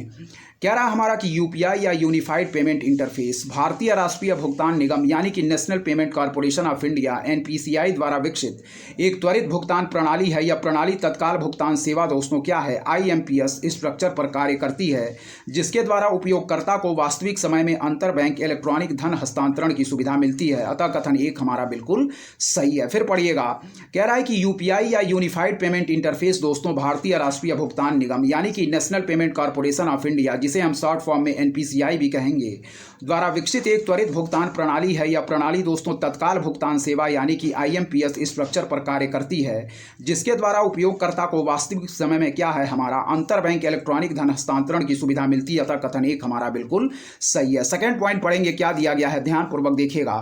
कह रहा है कि भीम ऐप में प्रमाणीकरण के लिए दोस्तों 3 घटकों का प्रयोग किया जाता है। पहले चरण में ऐप को मोबाइल डिवाइस आईडी और मोबाइल नंबर से जोड़ा जाता है। फिर देखिएगा, भीम ऐप प्रमाणीकरण के लिए 3 घटकों का प्रयोग किया जाता। पहले चरण में ऐप को मोबाइल डिवाइस आईडी और मोबाइल नंबर से जोड़ा जाता। दूसरे चरण में प्रयोगकर्ता अपने बैंक खाते को भीम ऐप से जोड़ता है और तीसरे चरण में प्रयोगकर्ता को ट्रांजैक्शन करने के लिए एक यूपीआई पिन बनाना पड़ता। अतः कथन 2 हमारा सही नहीं है। फिर देखिएगा, भीम ऐप में प्रमाणीकरण के लिए 3 घटकों का प्रयोग किया जाता। पहले चरण में ऐप को मोबाइल डिवाइस आईडी और मोबाइल नंबर से जोड़ा जाता। दूसरे चरण में प्रयोगकर्ता अपने बैंक खाते को भीम ऐप से जोड़ता है और तीसरे चरण में प्रयोगकर्ता को ट्रांजैक्शन करने के लिए एक यूपीआई पिन बनाना पड़ता। अतः कथन 2 हमारा सही नहीं है। इस पॉइंट को याद रखिएगा। चलिए 2018 में पूछे गए 5वें प्रश्न को देखेंगे, इंपॉर्टेंट है, क्या कह रहा है, ध्यानपूर्वक देखिएगा। चलिए देखिए, कह रहा है कि निम्नलिखित कथनों पर विचार कीजिए। पहला पॉइंट कह रहा है, ध्यानपूर्वक देखें, कह रहा है कि आधार कार्ड का प्रयोग हमारा नागरिकता या अधिवास के प्रमाण के रूप में किया जा सकता है। ठीक है, फिर देखिएगा, आधार कार्ड का प्रयोग दोस्तों नागरिकता या अधिवास के प्रमाण के रूप में किया जा सकता। और फिर कह रहा है दूसरा पॉइंट हमारा कि एक बार जारी करने के पश्चात इसे निर्गत करने वाला प्राधिकरण आधार संख्या को निष्क्रिय या लुप्त नहीं कर सकता है। ठीक है, कह रहा है कि उपर्युक्त कथनों में से कौन से हमारे सही हैं, तो बिल्कुल राइट आंसर मार्क करेंगे ऑप्शन डी, दोनों ही कथन हमारे गलत दिए गए हैं। फिर देखिएगा कि निम्नलिखित कथनों पर विचार कीजिए। पहला पॉइंट कह रहा है कि आधार कार्ड का प्रयोग नागरिकता या अधिवास के प्रमाण के रूप में किया जा सकता है। फिर देखिएगा, आधार कार्ड का प्रयोग नागरिकता या अधिवास के प्रमाण के रूप में किया जा सकता है। और दूसरा पॉइंट कि एक बार जारी करने के पश्चात इसे निर्गत करने वाला प्राधिकरण आधार संख्या को निष्क्रिय या लुप्त नहीं कर सकता। तो आधार से संबंधित दोनों ही कथन हमारे दोस्तों गलत दिए गए हैं। चलिए इस प्रश्न की व्याख्या हम देखेंगे क्या दिया गया है। ऑप्शन डी हम बिल्कुल राइट आंसर हम लोगों ने मार्क किया, इंपॉर्टेंट है। चलिए इस प्रश्न की व्याख्या हम ध्यानपूर्वक देखते हैं क्या दिया गया है। चलिए देखिएगा, व्याख्या इसकी इंपॉर्टेंट है। चलिए देखें, आधार के बारे में जो व्याख्या दी गई है उसको हम ध्यानपूर्वक पढ़ेंगे। क्या रहा दोस्तों हमारा, ध्यानपूर्वक देखिएगा कि दिसंबर 2016 में कलकत्ता उच्च न्यायालय द्वारा दिए गए एक निर्णय के अनुसार आधार कार्ड का प्रयोग नागरिकता या अधिवास के प्रमाण के रूप में नहीं किया जा सकता। अतः कथन एक हमारा सही नहीं है। फिर देखिएगा क्या कह रहा है, ध्यानपूर्वक देखेंगे, इंपॉर्टेंट है। चलिए देखिए, कह रहा दोस्तों कि दिसंबर 2016 में कलकत्ता उच्च न्यायालय द्वारा दिए गए एक निर्णय के अनुसार आधार कार्ड का प्रयोग हमारा नागरिकता या अधिवास के प्रमाण के रूप में नहीं किया जा सकता। अतः कथन एक हमारा सही नहीं है। नेक्स्ट पॉइंट पढ़ेंगे कि UIDAI, ठीक है, जिसे हम कहेंगे दोस्तों क्या है, unique identification and development authority of India. ठीक है, कह रहा है के अनुसार एक बार जारी करने के पश्चात इसे निर्गत करने वाला प्राधिकरण आधार संख्या को निष्क्रिय या लुप्त कर सकता है। UIDAI के अनुसार एक बार जारी करने के पश्चात इसे निर्गत करने वाला प्राधिकरण आधार संख्या को निष्क्रिय या लुप्त कर सकता है, अतः कथन 2 भी हमारा सही नहीं है। दोनों पॉइंट दोस्तों आधार के संबंध में याद रखिए कि दिसंबर 2016 में कलकत्ता उच्च न्यायालय द्वारा दिए गए एक निर्णय के अनुसार आधार कार्ड का प्रयोग नागरिकता या अधिवास के प्रमाण के रूप में नहीं किया जा सकता, अतः कथन 1 हमारा सही नहीं है। दूसरा पॉइंट कह रहा है कि UIDAI के अनुसार एक बार जारी करने के पश्चात इसे निर्गत करने वाला प्राधिकरण आधार संख्या को निष्क्रिय या लुप्त कर सकता है, अतः कथन 2 भी हमारा सही नहीं है। चलिए 2017 में पूछे गए दोस्तों प्रश्न की तरफ देखेंगे। ठीक है, विज्ञान एवं प्रौद्योगिकी से संबंधित प्रश्नों को हम देख रहे थे, जिसमें कम्युनिकेशन एवं इंफॉर्मेशन टेक्नोलॉजी यानी कि संचार एवं सूचना प्रौद्योगिकी से संबंधित प्रश्नों को हम देख रहे थे। चलिए देखिएगा 2017 में जो पूछा गया प्रश्न है उसको ध्यानपूर्वक देखिएगा, इंपॉर्टेंट है। चलिए देखिए क्या कह रहा है हमारा। कह रहा है कि भारत में दोस्तों साइबर सुरक्षा घटनाओं पर रिपोर्ट करना निम्नलिखित में से किसके या किनके लिए क्या है हमारा विदिता अधिदेशात्मक है। ठीक है, फिर देखिएगा कि भारत में साइबर सुरक्षा घटनाओं पर रिपोर्ट करना निम्नलिखित में से किसके या किनके लिए विदिता दोस्तों अधिदेशात्मक है। ठीक है, पहला कह रहा है हमारा सेवा प्रदाता यानी कि सर्विस प्रोवाइडर, दूसरा कह रहा है डेटा सेंटर, तीसरा कह रहा है कारपोरेट निकाय या बॉडी कारपोरेट। ठीक है, कह रहा है नीचे दिए गए कूट का प्रयोग कर सही उत्तर चुनिए, तो बिल्कुल राइट आंसर मार्क करेंगे दोस्तों इस संदर्भ में ऑप्शन डी, यानी कि तीनों ही कथन हमारे सही दिए गए हैं। फिर देखिएगा क्या कह रहा है, पढ़ेंगे ध्यानपूर्वक देखिएगा, इंपॉर्टेंट है। चलिए देखिए, कह रहा है कि भारत में साइबर सुरक्षा घटनाओं पर रिपोर्ट करना निम्नलिखित में से किसके या किनके लिए विदिता हमारा अधिदेशात्मक है।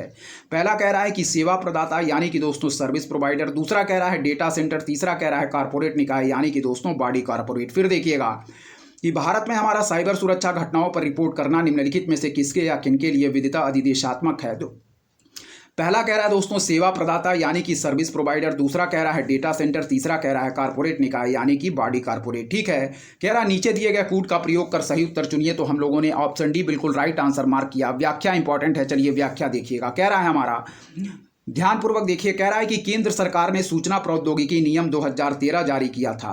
CERT नियम सेवादाताओं, मध्यस्थों, डेटा केंद्रों और बॉडी कारपोरेट पर साइबर घटनाओं की रिपोर्ट करने के लिए एक दायित्व लगाता है, अतः विकल्प डी हमारा बिल्कुल सही है। फिर देखिएगा, केंद्र सरकार ने दोस्तों सूचना प्रौद्योगिकी नियम 2013 जारी किया था। CERT नियम सेवादाताओं, मध्यस्थों, डेटा केंद्रों और बॉडी कारपोरेट पर साइबर घटनाओं की रिपोर्ट करने के लिए एक दायित्व लगाता है, अतः विकल्प डी हमारा बिल्कुल सही है। चलिए 2016 में पूछे गए प्रश्नों को पढ़ेंगे, ध्यानपूर्वक देखिएगा, इंपॉर्टेंट है। चलिए देखेंगे क्या कह रहे हैं हमारे प्रश्न। कह रहा है कि हाल ही में समाचारों में आने वाले दोस्तों लाइफाई के संदर्भ में निम्नलिखित कथनों में से कौन से हमारे सही हैं। फिर देखिएगा, हाल ही में समाचारों में आने वाले लाइफाई के संदर्भ में निम्नलिखित कथनों में से कौन से हमारे सही हैं। ठीक है, देखिएगा पहला पॉइंट कह रहा है कि यह उच्च गति डेटा संचरण के लिए दोस्तों प्रकाश को माध्यम के रूप में प्रयुक्त करता है। क्या है, कह रहा है यह उच्च गति डेटा संचरण के लिए प्रकाश को माध्यम के रूप में प्रयुक्त करता। दूसरा पॉइंट कह रहा है कि यह एक हमारा बेतार प्रौद्योगिकी है और वाईफाई से कई गुना तीव्रतर है। ठीक है, कह रहा है नीचे दिए गए कूट का प्रयोग कर सही उत्तर चुनिए, तो इसमें बिल्कुल राइट आंसर मार्क करेंगे दोस्तों ऑप्शन सी, यानी कि दोनों ही कथन हमारे इस संदर्भ में सही दिए गए हैं। ऑप्शन सी हमारा बिल्कुल राइट आंसर होगा। फिर देखिएगा कि हाल ही में समाचारों में आने वाले लाइफाई के संदर्भ में निम्नलिखित कथनों में से कौन सा हमारे सही हैं। ठीक है, पहला पॉइंट कह रहा है कि यह उच्च गति डेटा संचरण के लिए प्रकाश को दोस्तों माध्यम के रूप में प्रयुक्त करता है। बिल्कुल सही है कि यह उच्च गति डेटा संचरण के लिए प्रकाश को माध्यम के रूप में प्रयुक्त करता है। नेक्स्ट पॉइंट पढ़ेंगे कि यह एक बेतार प्रौद्योगिकी है और वाईफाई से दोस्तों कई गुना हमारा क्या है, तीव्रतर है। ठीक है, फिर पढ़ेंगे कि यह उच्च गति डेटा संचरण के लिए प्रकाश को माध्यम के रूप में प्रयुक्त करता है, और दूसरा पॉइंट कि यह एक बेतार प्रौद्योगिकी है और वाईफाई से कई गुना तीव्रतर है। ठीक है, कह रहा है नीचे दिए गए कूट का प्रयोग कर सही उत्तर चुनिए, तो हम लोग बिल्कुल राइट आंसर मार्क करेंगे ऑप्शन सी। इस संदर्भ में लाइफाई के संदर्भ में दोनों ही कथन हमारे सही दिए गए हैं। चलिए व्याख्या इंपॉर्टेंट है कि 2011 में दोस्तों स्कॉटलैंड की एडिनबर्ग यूनिवर्सिटी के साइंटिस्ट हैरोल्ड हेस द्वारा खोजी गई लाइफाई एक हाई स्पीड तकनीक है जो दृश्य प्रकाश के जरिए डेटा का क्या दोस्तों ट्रांसमिशन करती है, अतः कथन एक हमारा क्या है, बिल्कुल सत्य है। फिर देखिएगा 2011 में स्कॉटलैंड की एडिनबर्ग यूनिवर्सिटी के साइंटिस्ट हैरोल्ड हेस द्वारा खोजी गई लाइफाई एक हाई स्पीड तकनीक है जो दृश्य प्रकाश के जरिए डेटा का ट्रांसमिशन करती है, अतः कथन एक हमारा सत्य है। ठीक है, याद रखें दोस्तों यह हमारी क्या है, एक बेतार प्रौद्योगिकी है जिसकी स्पीड दोस्तों वाईफाई के मुकाबले हमारी 100 गुना अधिक है, अतः कथन 2 भी हमारा सत्य है। फिर देखिएगा लाईफाई के संदर्भ में दोस्तों कह रहा है कि 2011 में हमारा स्कॉटलैंड की एडिनबर्ग यूनिवर्सिटी के साइंटिस्ट हेराल्ड हेस द्वारा खोजी गई लाईफाई एक हाई स्पीड तकनीक है जो दृश्य प्रकाश के जरिए डेटा का ट्रांसमिशन करती है। अतः कथन एक हमारा सत्य है। नेक्स्ट पॉइंट पढ़ेंगे जो आगे इस प्रश्न की व्याख्या दी गई है वह भी इंपॉर्टेंट है। ध्यानपूर्वक देखिएगा इस प्रश्न की आगे की व्याख्या क्या कह रही है। चलिए देखते हैं, ध्यानपूर्वक देखिए। ठीक है, चलिए पढ़ेंगे दोस्तों। कह रहा है ध्यानपूर्वक देखिएगा, कह रहा है हमारा कि यह एक बेतार प्रौद्योगिकी है, ठीक है, जिसकी स्पीड दोस्तों वाईफाई के मुकाबले 100 गुना अधिक है। अतः कथन 2 भी हमारा सत्य है।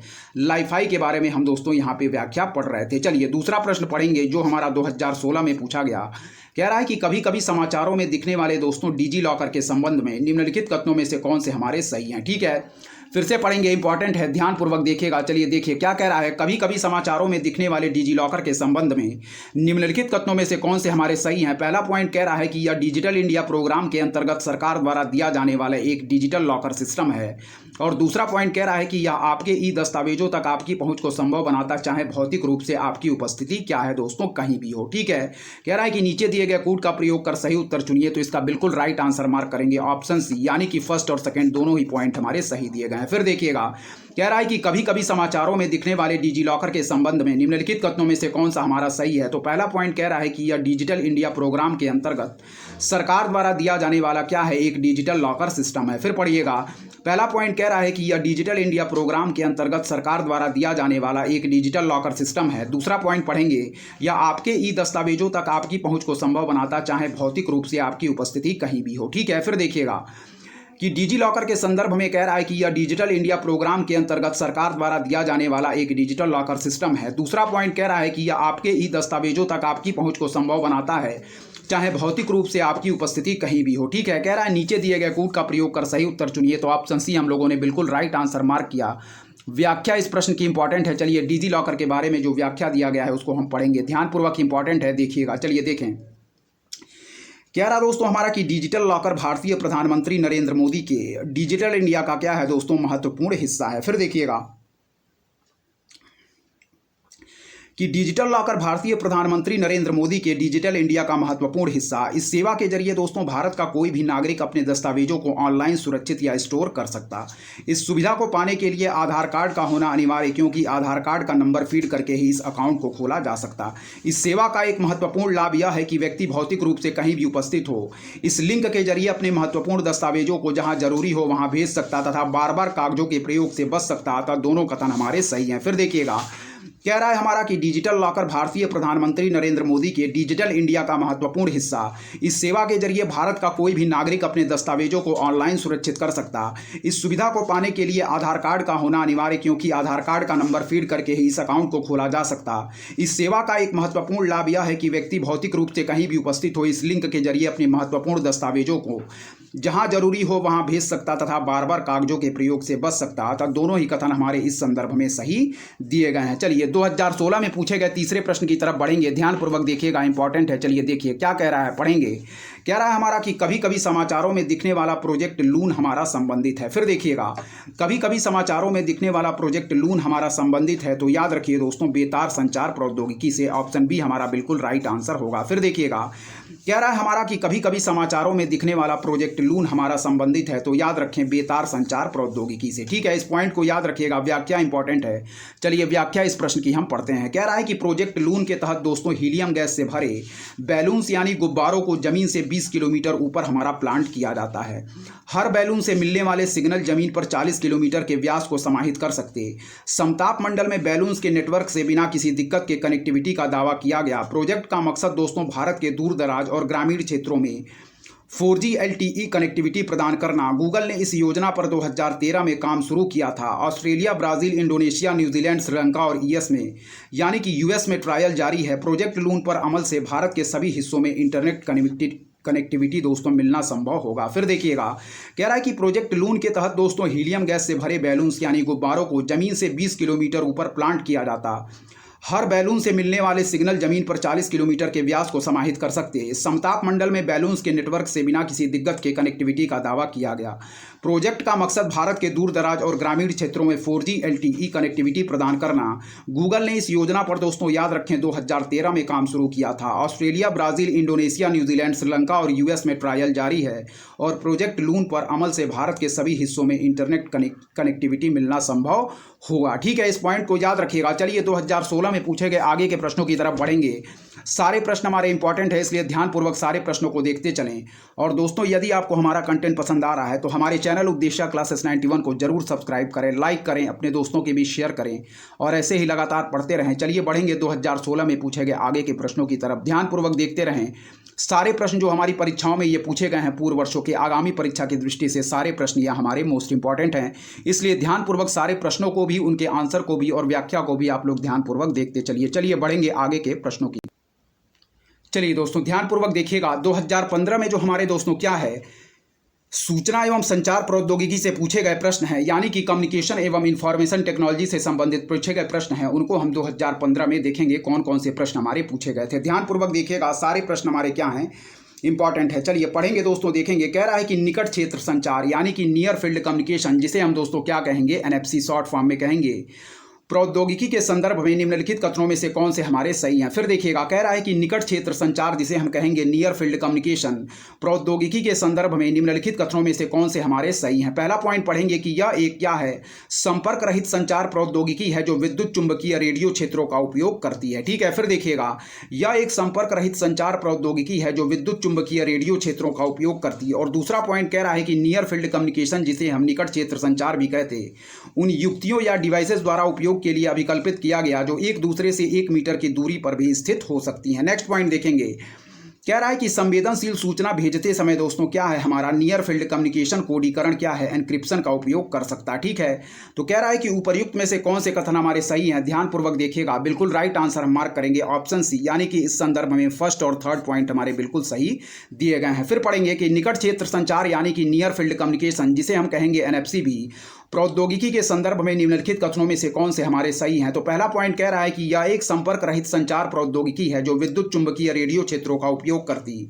तो यह पॉइंट दोस्तों हमारा क्या है, नियर फील्ड कम्युनिकेशन के संदर्भ में बिल्कुल सही दिया गया है। फिर देखिएगा, यह एक संपर्क रहित संचार प्रौद्योगिकी है जो विद्युत चुंबकीय रेडियो क्षेत्रों का उपयोग करती है। तो यह पॉइंट हमारा बिल्कुल सही है। दूसरा पॉइंट जो कह रहा है दोस्तों, ध्यानपूर्वक पढ़िएगा, कि नियर फील्ड कम्युनिकेशन उन युक्तियों द्वारा उपयोग के लिए अभिकल्पित किया गया जो एक दूसरे से 1 मीटर की दूरी पर भी स्थित हो सकती हैं। तो यह पॉइंट हमारा बिल्कुल गलत दिया गया है। थर्ड पॉइंट पढ़ेंगे कि संवेदनशील सूचना भेजते समय NFC यानी कि नियर फील्ड कम्युनिकेशन हमारा कोडीकरण यानी कि एनक्रिप्शन का उपयोग कर सकता है। तो यह भी पॉइंट हमारा NFC के संदर्भ में बिल्कुल सही दिया गया है। NFC का दोस्तों यहाँ पे क्या है, NFC यानी कि दोस्तों हम नियर फील्ड कम्युनिकेशन यानी कि निकट क्षेत्र संचार की बात कर रहे हैं। ठीक है, फर्स्ट और थर्ड हमारा पॉइंट बिल्कुल सही होगा। ऑप्शन सी हम लोगों ने बिल्कुल राइट आंसर मार्क किया। व्याख्या इंपॉर्टेंट है, चलिए ध्यानपूर्वक व्याख्या इसकी देखेंगे। ठीक है, देखिएगा क्या कह रही है, इसकी व्याख्या इंपॉर्टेंट है, ध्यानपूर्वक देखिए। ठीक है, चलिए देखिए व्याख्या क्या कह रही है, ध्यानपूर्वक पढ़ेंगे। देखिएगा, कह रहा दोस्तों हमारा कि निकट क्षेत्र संचार प्रौद्योगिकी यानी कि नियर फील्ड कम्युनिकेशन टेक्नोलॉजी एक प्रकार की संपर्क विहीन प्रौद्योगिकी है जो विद्युत चुंबकीय रेडियो क्षेत्रों पर आधारित है। यह एक तरह का वायरलेस फीचर है जिसमें दोस्तों डेटा हमारा क्या है, 104 से 424 kbps की गति से हस्तांतरित होता है। फिर देखिएगा, निकट क्षेत्र संचार प्रौद्योगिकी यानी कि नियर फील्ड कम्युनिकेशन टेक्नोलॉजी एक प्रकार की संपर्क विहीन प्रौद्योगिकी है जो विद्युत चुंबकीय रेडियो क्षेत्र पर आधारित है। यह एक तरह का वायरलेस फीचर है जिसमें दोस्तों हमारा डेटा क्या होता है, 106 से 424 kbps की गति से हस्तांतरित होता है। इस पॉइंट को याद रखिएगा। ठीक है, नेक्स्ट पॉइंट पढ़ेंगे क्या कह रहा है कि इस प्रौद्योगिकी का प्रयोग दोस्तों स्मार्टफोन, टैबलेट्स तथा अन्य उपकरणों में किया जाता। रेडियो संचार स्थापित करने के लिए इन उपकरणों को एक दूसरे के पास लाया जाता है। NFC दोस्तों क्या है हमारा, RFID प्रणाली में सुधार करते हुए दो छोरों के बीच दो तरफा संचार संभव बनाता है। फिर देखिएगा कि इस प्रौद्योगिकी का प्रयोग दोस्तों स्मार्टफोन, टैबलेट्स तथा अन्य उपकरणों में किया जाता। रेडियो संचार स्थापित करने के लिए इन उपकरणों को एक दूसरे के पास लाया जाता है। NFC हमारा RFID प्रणाली में सुधार करते हुए दो छोरों के बीच दो तरफा संचार संभव बनाता है। नेक्स्ट पॉइंट पढ़िएगा, कह रहा है कि निकट क्षेत्र संचार प्रौद्योगिकी को उन युक्तियों यानी कि डिवाइसेस द्वारा उपयोग के लिए अभिकल्पित किया जाता जो कि एक दूसरे से 4 सेंटीमीटर से भी कम दूरी पर स्थित हो। फिर पढ़िएगा कि निकट क्षेत्र संचार प्रौद्योगिकी को उन युक्तियों यानी कि डिवाइसेस द्वारा उपयोग के लिए अभिकल्पित किया जाता है जो कि एक दूसरे से 4 सेंटीमीटर से भी कम दूरी पर स्थित हो। ठीक है। नेक्स्ट पॉइंट पढ़ेंगे जिसे हम कहते हैं दोस्तों क्या है, यानी कि हम नियर फील्ड कम्युनिकेशन के बारे में सारी जानकारियां पढ़ रहे हैं। देखिएगा, नियर फील्ड कम्युनिकेशन के वर्तमान अनुप्रयोगों में संपर्क रहित लेन देन यानी कि मोबाइल पेमेंट, डेटा विनिमय यानी कि डाटा ट्रांसफर और वाईफाई यानी कि दोस्तों क्या है हमारा वायरलेस फिडेलिटी जैसे जटिल संचार स्थापना की प्रक्रिया को सरल बनाना शामिल है। ठीक है, इस पॉइंट को याद रखिएगा। फिर देखिएगा, नियर फील्ड कम्युनिकेशन के वर्तमान अनुप्रयोगों में संपर्क रहित लेन देन यानी कि मोबाइल पेमेंट, डेटा विनिमय जिसे हम डेटा ट्रांसफर कहेंगे और वाईफाई जिसे हम कहेंगे वायरलेस फिडेलिटी जैसे जटिल संचार स्थापना की प्रक्रिया को सरल बनाना शामिल है। इस पॉइंट को याद रखिएगा। चलिए 2011 में पूछे गए प्रश्नों की तरफ बढ़ेंगे, ध्यानपूर्वक देखिएगा, इंपॉर्टेंट है। कह रहा है ब्लूटूथ तथा वाईफाई के बीच क्या अंतर है। ठीक है, कह रहा है हमारा कि ब्लूटूथ तथा वाईफाई के बीच क्या अंतर है। ठीक है, तो याद रखिए दोस्तों, हमारा बिल्कुल राइट आंसर मार्क करेंगे ऑप्शन ए, यानी कि दोस्तों ब्लूटूथ हमारा 2.4 गीगाहर्ट्ज रेडियो आवृत्ति पट्ट प्रयुक्त करता, जबकि वाईफाई हमारा 2.4 गीगाहर्ट्ज अथवा 5 गीगाहर्ट्ज आवृत्ति पट्ट प्रयुक्त कर सकता है। इस पॉइंट को याद रखिएगा। ठीक है, फिर देखिएगा, कह रहा है कि ब्लूटूथ तथा वाईफाई के बीच क्या अंतर है। तो याद रखें दोस्तों, हमारा क्या है, कह रहा है कि ब्लूटूथ हमारा 2.4 गीगाहर्ट्ज रेडियो आवृत्ति पट्ट प्रयुक्त करता है, जबकि वाईफाई हमारा 2.4 गीगाहर्ट्ज अथवा 5 गीगाहर्ट्ज आवृत्ति पट्ट प्रयुक्त कर सकता है। इस पॉइंट को याद रखिएगा। व्याख्या इंपॉर्टेंट है। चलिए इस प्रश्न की व्याख्या हम पढ़ते हैं, ध्यानपूर्वक देखिएगा। व्याख्या इस प्रश्न की इंपॉर्टेंट है। चलिए देखेंगे इस प्रश्न की व्याख्या क्या दिया गया है, ध्यानपूर्वक देखिए। चलिए पढ़ेंगे। कह रहा दोस्तों हमारा ब्लूटूथ तथा वाईफाई के बीच निम्नलिखित हमारा क्या है अंतर है। ठीक है, ध्यानपूर्वक देखिएगा। पहला पॉइंट पढ़ेंगे। कह रहा है हमारा ब्लूटूथ एक ऐसी वायरलेस तकनीक है जिसमें दोस्तों क्या है, कम दूरी पर स्थित उपकरणों के मध्य आवाज़ और डाटा दोनों को स्थानांतरित किया जाता है, जबकि वाईफाई एक तार रहित संचार आधारित तकनीक है। इसके माध्यम से विभिन्न इलेक्ट्रॉनिक उपकरणों जैसे दोस्तों मोबाइल फोन या कंप्यूटर को वायरलेस नेटवर्क की सीमा के भीतर इंटरनेट से जोड़ा जा सकता है। फिर देखिएगा, कह रहा है हमारा कि ब्लूटूथ एक ऐसी वायरलेस तकनीक है जिसमें कम दूरी पर स्थित उपकरणों के मध्य आवाज़ और डाटा दोनों को दोस्तों स्थानांतरित किया जाता है। ठीक है, फिर देखिएगा, जबकि वाईफाई जिससे दोस्तों हम क्या कहते हैं वायरलेस फिडेलिटी एक तार रहित संचार आधारित तकनीक है। इसके माध्यम से विभिन्न इलेक्ट्रॉनिक उपकरणों जैसे दोस्तों मोबाइल फोन या कंप्यूटर को वायरलेस नेटवर्क की सीमा के भीतर इंटरनेट से जोड़ा जा सकता है। ठीक है, तो पहला पॉइंट हम लोगों ने पढ़ लिया। दूसरा पॉइंट देखेंगे, इंपॉर्टेंट है, ध्यानपूर्वक पढ़ेंगे। दूसरा पॉइंट हमारा क्या कह रहा है देखिएगा। ठीक है, चलिए देखिए दूसरा पॉइंट जो कह रहा है दोस्तों कि ब्लूटूथ एक सीमित क्षेत्र में आने वाले प्रत्येक उस उपकरण से जुड़ सकते हैं जो ब्लूटूथ तकनीक से युक्त हैं। क्या है, ब्लूटूथ एक सीमित क्षेत्र में आने वाले प्रत्येक उस उपकरण से जुड़ सकते हैं जो ब्लूटूथ तकनीक से युक्त हैं। वहीं दोस्तों वाईफाई में दो प्रकार का एरिया होता है, ओपन और क्लोज। ओपन वाईफाई का प्रयोग कोई भी कर सकता है, जबकि क्लोज वाईफाई का उपयोग करने के लिए पासवर्ड की आवश्यकता होती है। फिर देखिएगा, कह रहा है कि ब्लूटूथ एक सीमित क्षेत्र में आने वाले प्रत्येक उस उपकरण से जुड़ सकते हैं जो ब्लूटूथ तकनीक से युक्त हैं। और कह रहा है वहीं वाईफाई में दो प्रकार का एरिया होता है, ओपन और क्लोज। ओपन वाईफाई का प्रयोग कोई भी कर सकता है, जबकि क्लोज वाईफाई का उपयोग करने के लिए पासवर्ड की आवश्यकता होती है। नेक्स्ट पॉइंट पढ़ेंगे, क्या कह रहा है ध्यानपूर्वक देखिएगा। आगे के पॉइंट हम पढ़ेंगे, इंपॉर्टेंट है। देखिए क्या कह रहा है दोस्तों, ध्यानपूर्वक देखिएगा। कह रहा हमारा कि ब्लूटूथ हमारा 2.4 गीगाहर्ट्ज आवृत्ति का प्रयोग करता, जबकि वाईफाई अधिकतर 2.4 तथा 5 गीगाहर्ट्ज आवृत्ति का प्रयोग करता है। और यही हमारा प्रश्न का आंसर भी था। फिर पढ़िएगा, ब्लूटूथ हमारा 2.4 गीगाहर्ट्ज आवृत्ति का प्रयोग करता, जबकि दोस्तों हमारा वाईफाई अधिकतर 2.4 तथा 5 गीगाहर्ट्ज आवृत्ति का प्रयोग करता है। नेक्स्ट पॉइंट पढ़ेंगे, क्या कह रहा है ध्यानपूर्वक देखिएगा, इंपॉर्टेंट है। चलिए पढ़ेंगे नेक्स्ट पॉइंट को, इंपॉर्टेंट है, देखिएगा ध्यानपूर्वक। क्या कह रहा है दोस्तों, हमारा ब्लूटूथ के आविष्कार का श्रेय दोस्तों क्या है, ब्लूटूथ के आविष्कार का श्रेय हमारा किसको जाता है, एरिक्सन को। और इसे वर्ष 1994 में सर्वप्रथम लॉन्च किया गया, जबकि वाईफाई के विकास का कार्य 80 के दशक के मध्य से चल रहा था और आधिकारिक रूप से वर्ष 1997 में लॉन्च किया गया। ठीक है दोस्तों, याद रखिए हमारा विक्टर हायस को वाईफाई का पिता कहा जाता है। फिर देखिएगा, कह रहा है कि ब्लूटूथ के आविष्कार का श्रेय दोस्तों एरिक्सन को जाता और इसे वर्ष 1994 में सर्वप्रथम लॉन्च किया गया, जबकि वाईफाई के विकास का कार्य 80 के दशक के मध्य से चल रहा और आधिकारिक रूप से वर्ष 1997 यानी कि 1997 में लॉन्च किया गया। विक्टर हायस दोस्तों, इसको हम वाईफाई का पिता कहा जाता है। याद रखें, विक्टर हायस को दोस्तों वाईफाई का पिता कहा जाता, जबकि ब्लूटूथ का आविष्कार एरिक्सन ने किया था। कब, 1994 में। और 1997 में दोस्तों वाईफाई को लॉन्च किया गया था।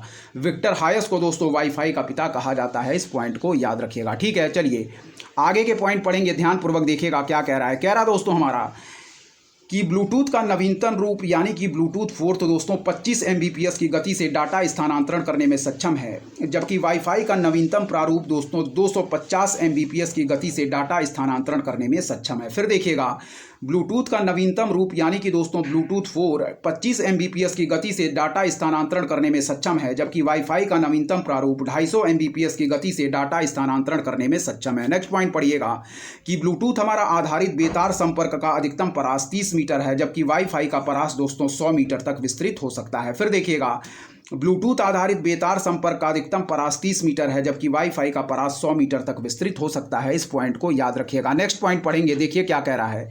कह रहा दोस्तों बीपीएन की बात कर रहा है, आभासी निजी परिपथ जिसे हम कहते हैं वर्चुअल प्राइवेट नेटवर्क। क्या है? फिर देखिएगा, आभासी निजी परिपथ यानी कि वर्चुअल प्राइवेट नेटवर्क हमारा क्या है, तो ध्यानपूर्वक देखिएगा, इसका बिल्कुल राइट आंसर मार्क करेंगे ऑप्शन बी। यानी कि दोस्तों क्या है, ध्यानपूर्वक पढ़िएगा कि यह इंटरनेट पर बना निजी कंप्यूटर परिपथ है जो प्रयोक्ताओं को अपनी संस्था के परिपथ में प्रवेश करने की सुविधा देता और प्रेषित की जा रही सूचना को दोस्तों सुरक्षित रखता है। इस पॉइंट को याद रखिएगा। ठीक है, फिर देखिएगा, कह रहा है हमारा कि आभासी निजी परिपथ क्या है, यानी कि वर्चुअल प्राइवेट नेटवर्क जिसे हम बीपीएन भी कहते हैं। तो याद रखें ऑप्शन बी, या इंटरनेट पर बिना क्या है दोस्तों, या इंटरनेट पर बना हमारा क्या है, निजी कंप्यूटर परिपथ है। क्या है दोस्तों, जो प्रयोक्ताओं को अपनी संस्था के परिपथ में प्रवेश करने की सुविधा देता है और प्रेषित की जा रही सूचना को सुरक्षित रखता है। इस पॉइंट को याद रखिएगा। ठीक है, फिर पढ़ेंगे, कह रहा है कि आभासी निजी परिपथ हमारा क्या है, तो याद रखें कि यह इंटरनेट पर बना निजी कंप्यूटर परिपथ है जो प्रयोक्ताओं को अपनी संस्था के परिपथ में प्रवेश करने की सुविधा देता है और प्रेषित की जा रही सूचना को सुरक्षित रखता है। ठीक है, तो इस पॉइंट को हमारा दोस्तों बीपीएन के संदर्भ में आप लोग याद रखेंगे, इंपॉर्टेंट है। एक बार और पढ़ लेते हैं। कह रहा है दोस्तों वर्चुअल प्राइवेट नेटवर्क हमारा आभासी निजी परिपथ क्या है। ठीक है, तो इस पॉइंट को याद रखिएगा। ऑप्शन बी हम बिल्कुल राइट आंसर मार्क करेंगे कि यह इंटरनेट पर बना निजी कंप्यूटर परिपथ है जो प्रयोक्ताओं को अपनी संस्था के परिपथ में प्रवेश करने की सुविधा देता और प्रेषित की जा रही सूचना को सुरक्षित रखता है। इस पॉइंट को याद रखिएगा, इंपॉर्टेंट है। सारे प्रश्नों को आप लोग ध्यानपूर्वक देखते चलिए। अब नेक्स्ट वीडियो में दोस्तों हम क्या है, डिफेंस टेक्नोलॉजी से संबंधित प्रश्नों को कवर करेंगे। ठीक है, चलिए ध्यानपूर्वक देखते रहिए, सारे प्रश्न हमारे इंपॉर्टेंट हैं। ठीक है, तो मिलते हैं दोस्तों नेक्स्ट वीडियो में डिफेंस टेक्नोलॉजी के प्रश्नों के साथ। तब तक आप लोग लगातार पढ़ते रहिए, क्योंकि दोस्तों आगामी परीक्षाएं बहुत पास में लगी हुई हैं। हमारे चैनल की तरफ से लगातार कंटेंट आपको प्रोवाइड किए जाएंगे। तब तक के लिए दोस्तों धन्यवाद। जय हिंद, जय भारत दोस्तों।